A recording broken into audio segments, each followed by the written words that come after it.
Reporting is ordered, sir. You awake? Sorta.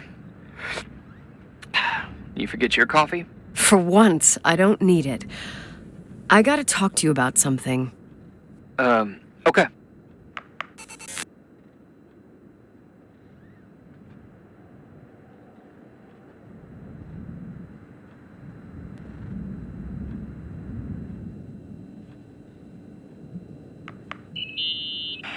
Here I am. You didn't tell me you knew Leonard. I thought we'd been through that. Let me finish. I spent the night going through his stuff, and I want to know what you think. About what? You obviously know more about this place than I do. About what went on here, since I left at least. What do you mean, you went through his stuff? What are you looking for? Someone calls me and says Rachel is alive. Then a lipstick appears out of nowhere. It feels like something weird's going on. Rachel is dead.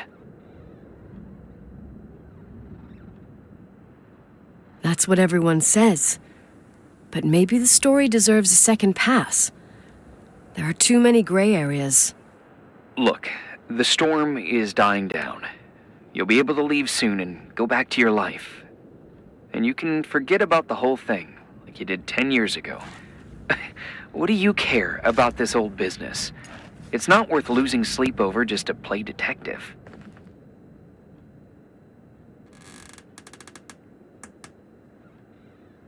Look at it this way. I've always had a secret passion for Sherlock Holmes.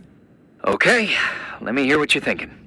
If there's one thing Leonard taught me, it's that you gotta listen to what's buzzing in your head. First, it might just be a confusing noise, but if you connect the dots, then it starts making sense. And right now, I've got a beehive in my head. All right, let's go hunt some bees then.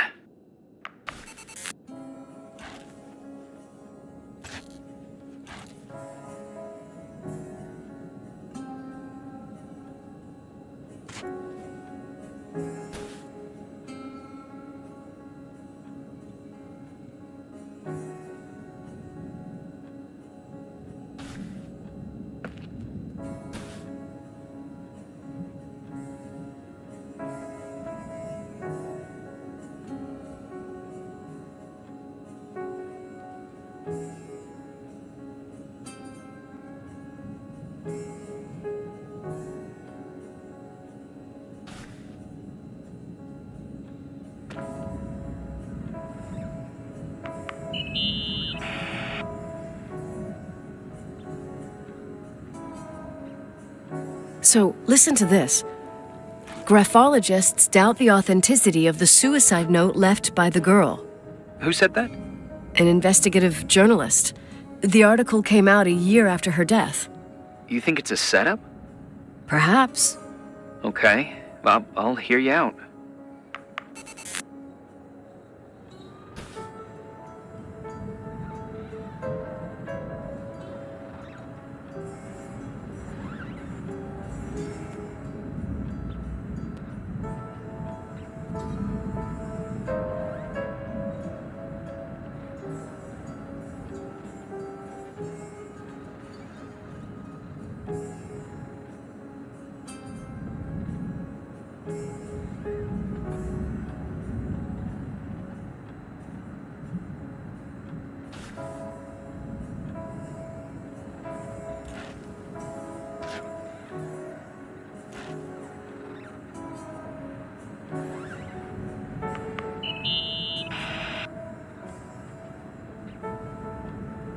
I found a copy of the local paper, dated December 29th, 1981, the day that the body was discovered.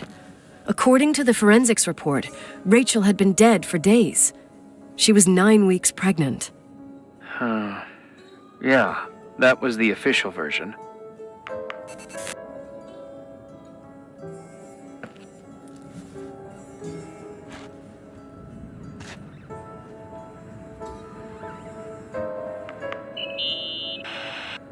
In this article from a couple years back, there's a statement by some girl who affirms she saw Rachel in a hallway at the Timberline. Who's this girl? A classmate, Glenda Ferguson. I tore out the page. I think the magazine was MT Woman. Nicole. That's a gossip magazine. They would sell their mother, even their cousins and nephews, just for a bunch of new readers. I know it's not a very reliable source. Rachel fell 90 feet into a void. She can't be alive. I thought I was the skeptical one here.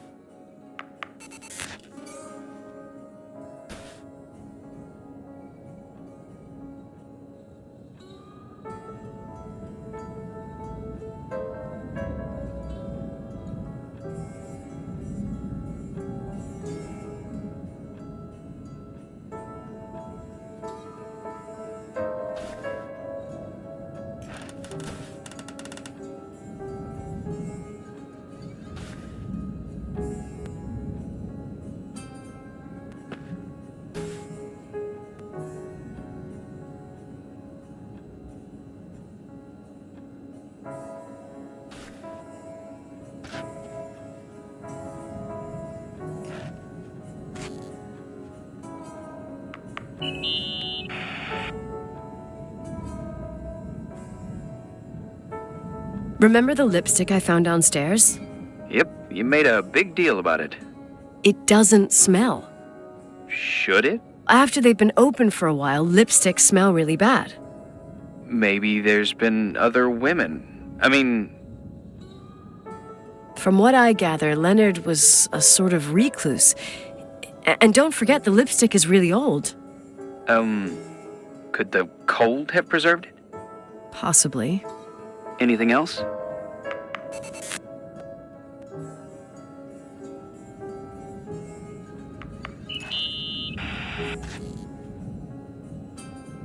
You know, I can't stop thinking about Rachel's father. Reverend Foster. He was a very strict man. Harsh, even for pastor standards. He and Leonard spent hours debating the nature of reality, the universe, and God.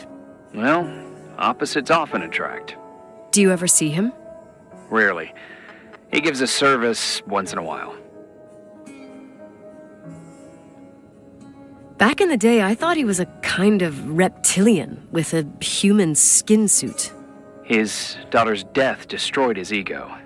His faith made him even more cynical and lonely than he already was. I can remember him demanding total perfection from Rachel. That was insane. You don't think he could have harmed his daughter? Hey, no. But even Reverend Foster is a player we shouldn't underestimate in this story. Just saying. Right.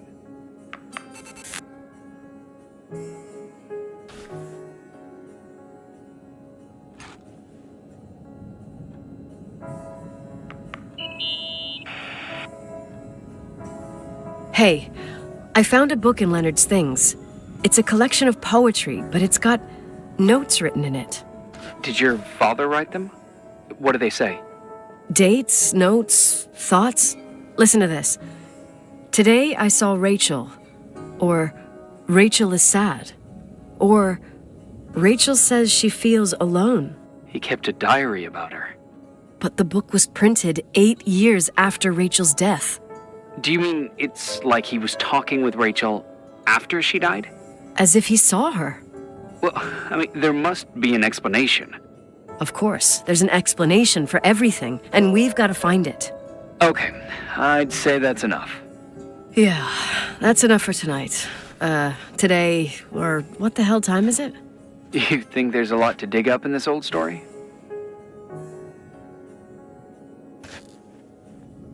You'll have to get out of this phone thing and drag me into town.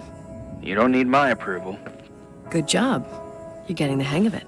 But sometimes it's better to leave the skeletons in the closet. And once they come out, you never know what they'll have to say. It's a risk I already considered. I can handle it. Hard-headed like your father. Trust me, at least on this one thing. Go to bed. You need it. Agent Crawford, this bit of advice. I'll follow it to the T.